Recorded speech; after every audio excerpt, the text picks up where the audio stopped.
13장에서 예수님께서 예루살렘 성전에 대한 구체적인 그런 그 멸망의 끝을 이제 분명하게 확실하게 자세하게 말씀을 하셨는데, 이제 14장부터서는 이제 그 예루살렘 성전의 그 운명 이제는 예수님에게 이렇게 집중되어집니다.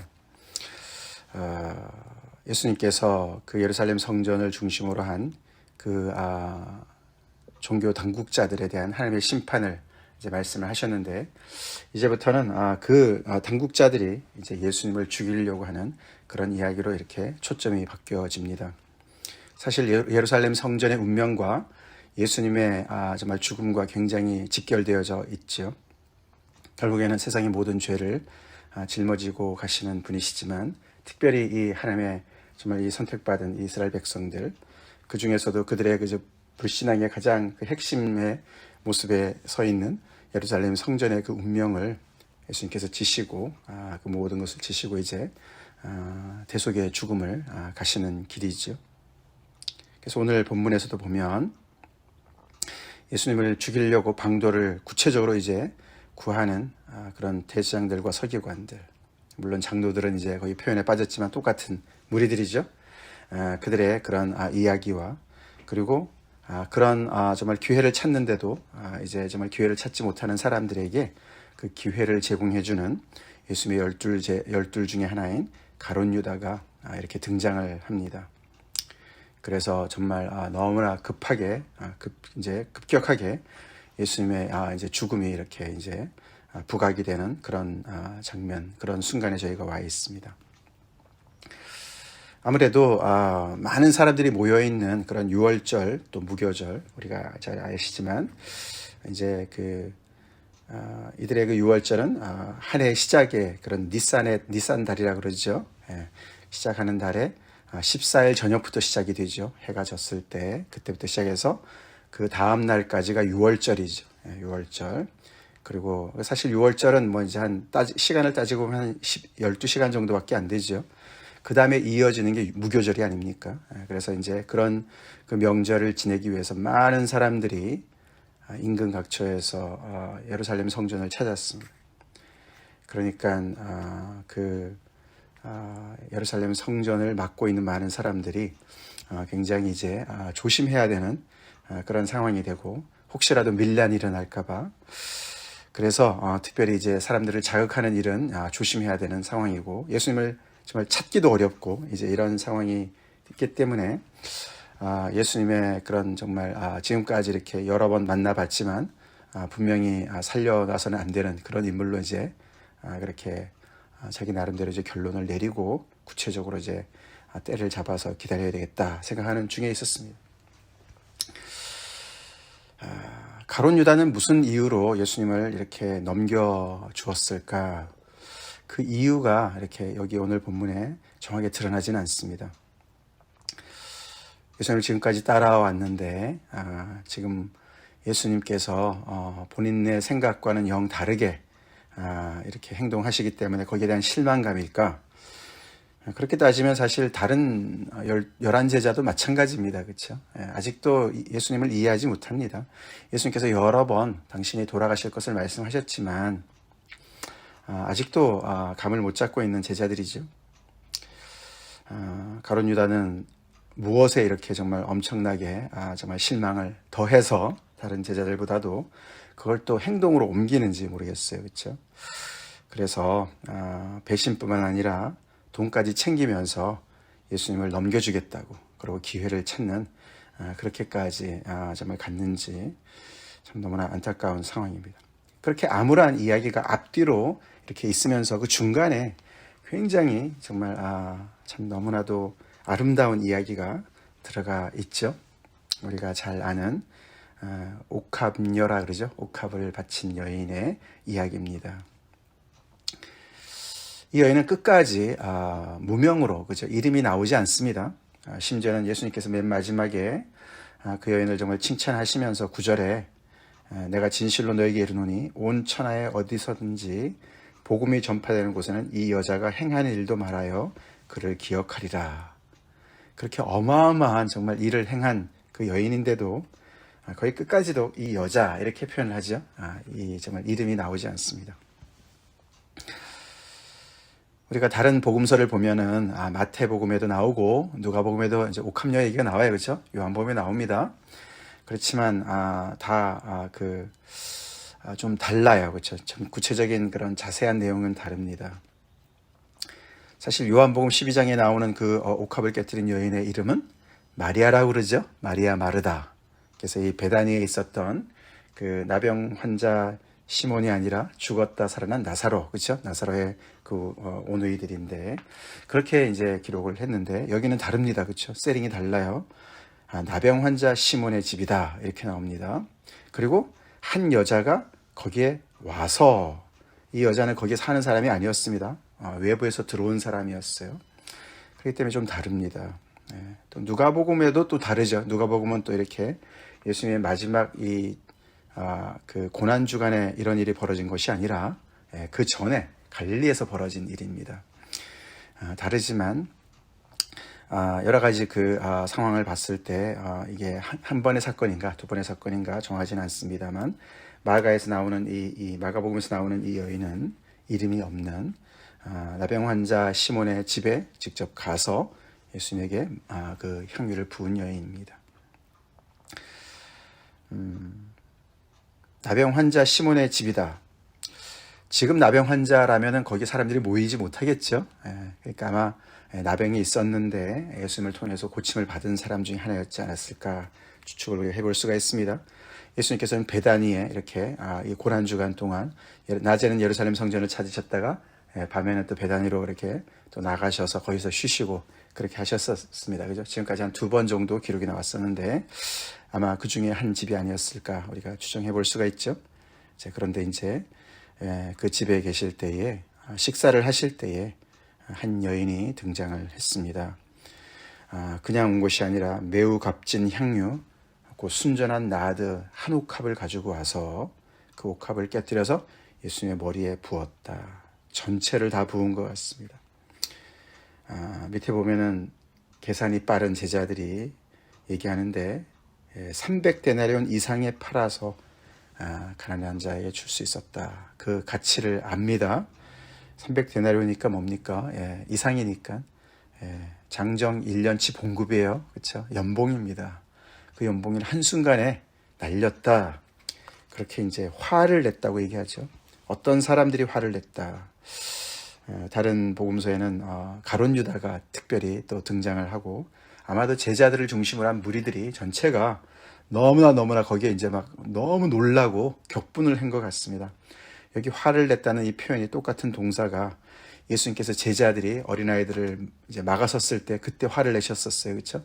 그때 동사랑 또는 야고보 요한이 정말 예수님의 이름으로 귀신을 쫓아내던 그런 사람이었는데 예수님을 따르지 않는 사람한테 화를 내서 그들한테 정말 이렇게 따르지 못하게 금했던, 하지 못하게 금했던 그런 동사랑 똑같습니다. 그리고 마치 어떻게 그냥 마음속으로 이렇게 판단하는 정도가 아니라 막 화를 드러냈고 또 밑에 보면 예수님께서 가만두라 이렇게 말씀을 하세요. 그렇죠? 막 이렇게 어떻게 보면 행동으로 옮기려고까지 했던 어떤 그런 게 있지 않았을까? 그 정도로 이제 이 상황에 이 모든 사람들이 생각하는 그 이외의 행동이 벌어진 거예요.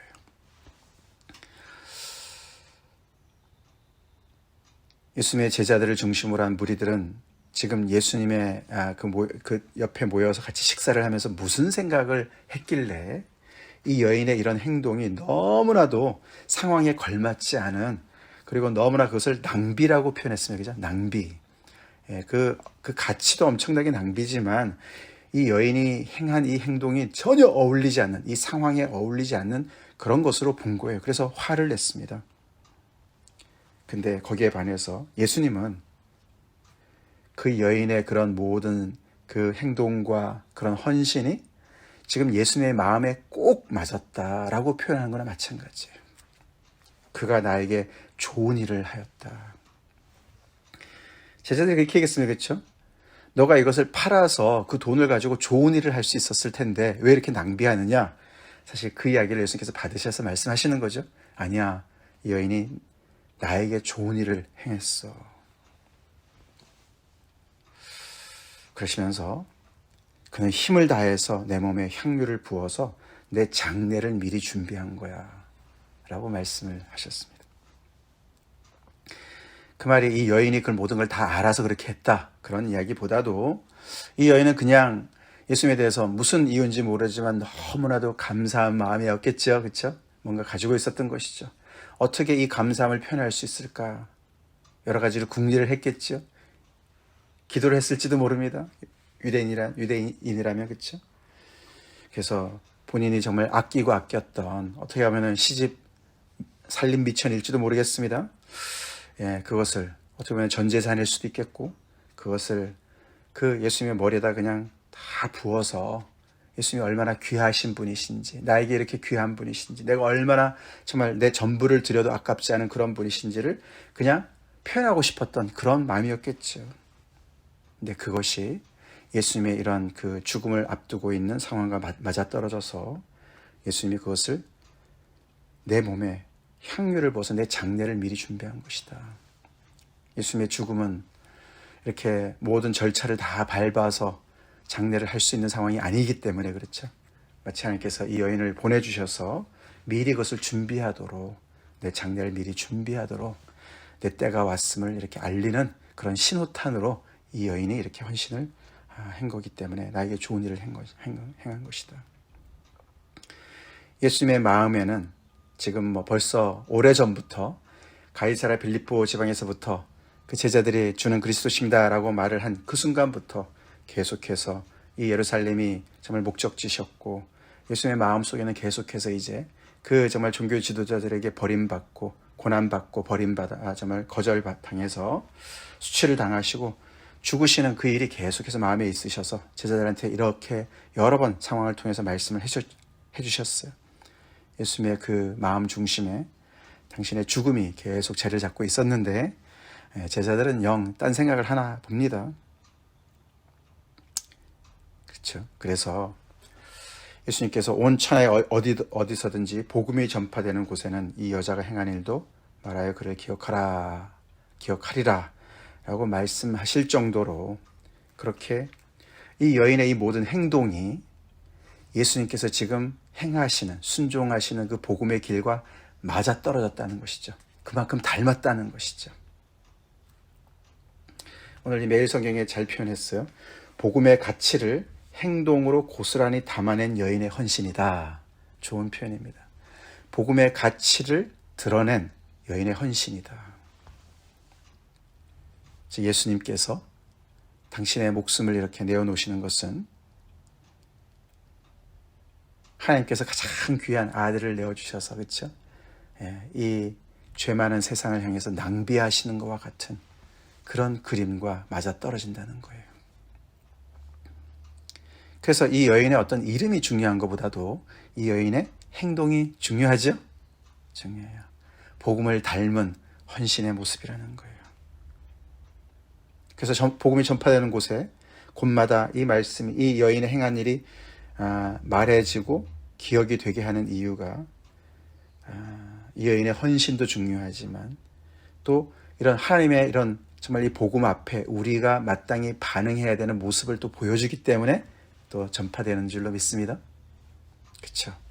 이런 낭비하는 사랑에 걸맞게 또 우리 또한 그 주님 앞에 하나님 앞에 정말 낭비하는 것과 같은 그런 사랑으로 반응하는 것이 복음에 맞는 그런 걸맞는 정말 그런 태도지요.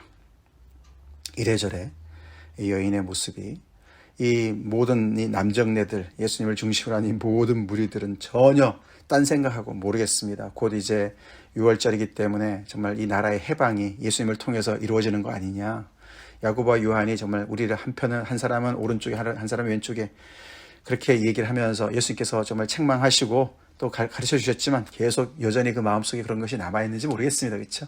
뭐 거국적인 어떤 행사를 거국적인 어떤 그런 정말 그런 거사를 생각하는지 모르겠는데 정작 예수님의 지금 이 행하시는 모든 일들을 담아내는 그런 행동은 이 여인이 이름 모를 이 여인이 행했다는 거예요. 근데 그것은 정말 엄청난 사랑이고 헌신이고 정말 낭비에 가까운 그런 드림이라는 것이죠. 하늘의 밀이 땅에 떨어져서 죽지 않으면 하늘 그대로 있고 죽으면 많은 열매를 맺는 그 모습을 닮은 것이죠. 예수님은 이미 여기서 당신의 죽음을 앞두고 장례를 말씀하시면서도 복음이라고 말씀하세요. 그죠? 복음이라고 말씀하세요. 당신의 죽음이 헛되지 않은 것을 아십니다. 그래서 당신의 죽음을 통해서 복음이 완성되는 것을 미리 내다보십니다. 그래서 복음이 전파되는 곳 이렇게 말씀하시는 것이죠. 하나님의 복음, 마가복음 1장 1절에 그렇게 하지 않았습니까? 예수 그리스도 하나님의 아들, 정말 그 하나님의 복음이 시작된 그것을 완성하시는 길인 것을 아셨습니다. 그리고 이 복음이 또 온 천에 퍼질 것을 또한 말씀하고 계십니다. 이렇게 암울한 이 순간에 정말 앞뒤로 예수님을 죽일 그런 기세로 등등한 그런 종교 당국자들과 예수님의 측근에서 정말 공생의 기간 동안 한솥밥을 먹었던 동고동락했던 제자 중에 하나가 예수님을 팔려고 하는 이런 살벌한 상황 속에서 예수님은 복음이 온 천에 퍼질 것을 미리 내다보십니다. 그리고 당신의 장례를 미리 준비한 것을 또 얘기하시면서 그 일을 참 잘했다. 제자들이 화를 내면서 이렇게 낭비하지 말고 뭘 하라고 그랬습니까? 그 돈으로 가난한 자들을 정말 나눠주지. 어떻게 이렇게 이 엄청난 이런 정말 그 재화를 낭비하느냐 그렇게 얘기를 했습니다. 그것도 참 맞는 말이지만 여기서는 맞지 않았습니다. 그렇죠? 예수님이 가난한 자들은 항상 너희와 함께 있으니 아무 때라도 원하는 대로 도울 수 있는데 나는 너희와 항상 함께 있지 않는다. 예수님이 곧 떠나실 것을 말씀하시죠. 지금 이 시기가 그럴 때가 아니라는 것이죠. 우리가 이걸 보면 한 가지 중요한 것을 우리가 생각해 볼 수가 있습니다. 가난한 자들을 돕는 것, 돌보는 것, 하나님께서도 명령하신 일입니다. 그렇죠? 그것은 굉장히 좋은 그런 선한 일입니다. 근데 제자들은 거기에 생각에 꽂혀서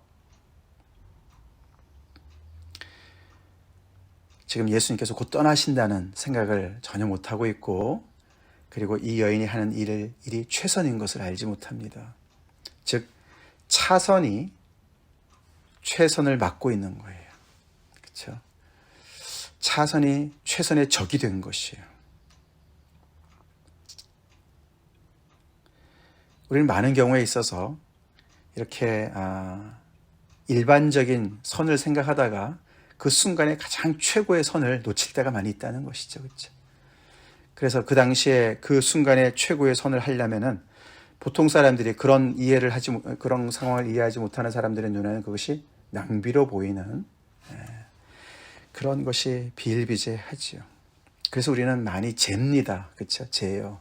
그 상황 속에서 정말 무엇이 가장 합리적인 것이냐, 무엇이 가장 정말 참 여기저기 이렇게 생각해 볼 때 가장 그래도 정말 합당한 것이냐 이런 생각을 하면서 우리가 살기가 참 쉽습니다. 객관적인 입장에서 봤을 때 이 여인의 행동은 낭비하는 것인지 모르겠어요. 그렇죠? 이렇게 그 향유 전체를 한 사람한테 들이붓는 일은 거의 없었다고 그래요. 그냥 조금만 이렇게 바르거나 이러지요, 주로. 그래서 그냥 이렇게 하는데 이 여인은 그냥 통째로 그냥 깨뜨려서 병의 위에 꽃두리를 깨뜨려서 그냥 부은 것이죠.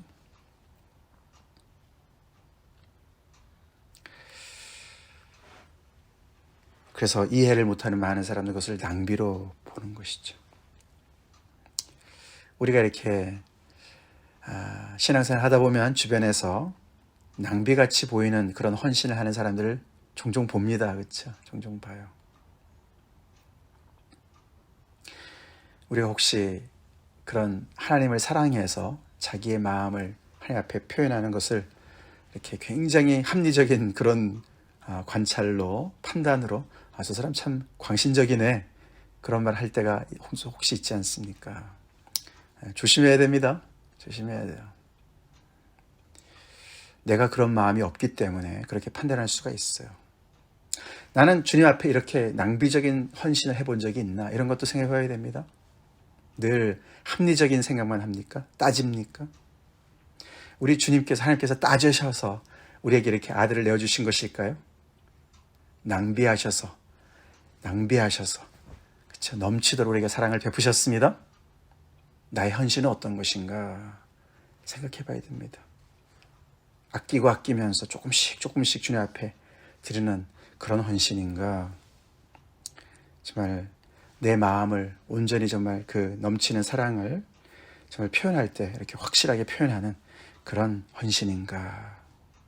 뜨거운 그 심장이 담겨있는 헌신인가? 그런 우리가 생각해 봐야 됩니다.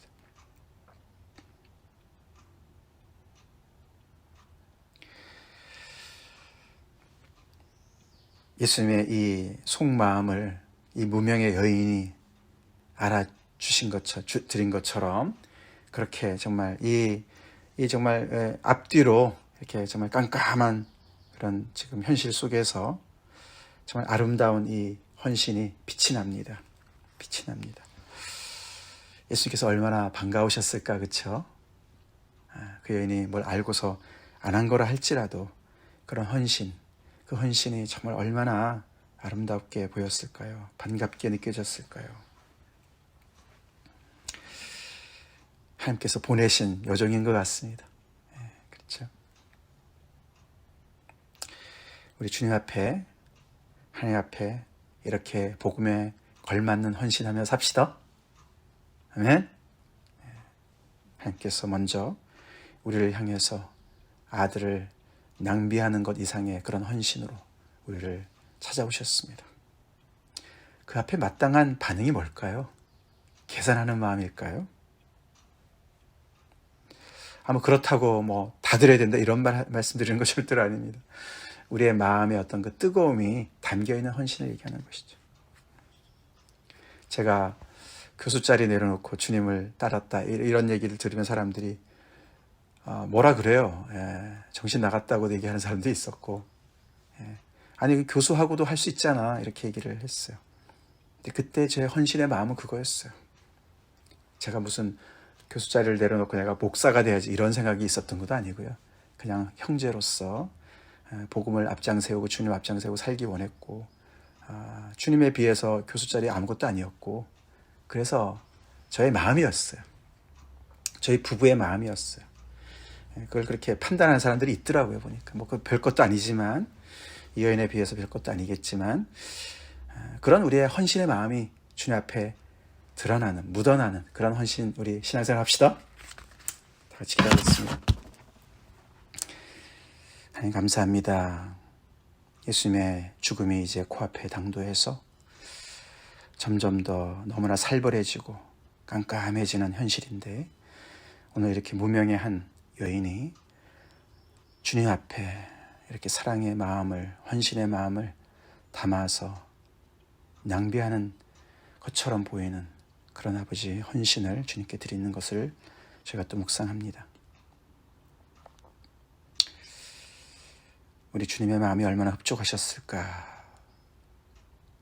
정작 제자들이 그런 일을 해야 되는데 맨날 따라다니면서 다 보고 다 듣고 경험했는데도 딴 생각하고 있는 상황 속에서 영 다른 여인이 이렇게 주님의 마음을 마치 알아들이는 것처럼 그렇게 마음을 흡족하게 했습니다.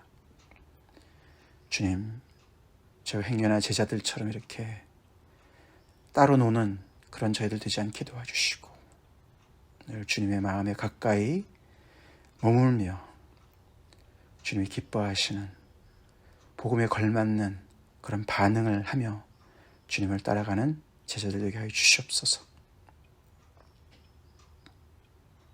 우리에게 이미 낭비 이상의 그 헌신으로 우리를 섬겨주신 하나님의 그 사랑 앞에, 그 복음 앞에 우리가 말로만이 아니라 우리의 전부를 다해서 그 사랑에 반응하며 그런 복음을 또 온천에 전하는 저희가 되게 하여 주시옵소서. 예수님 이름 받들어 간절히 기도 올려옵나이다. 아멘.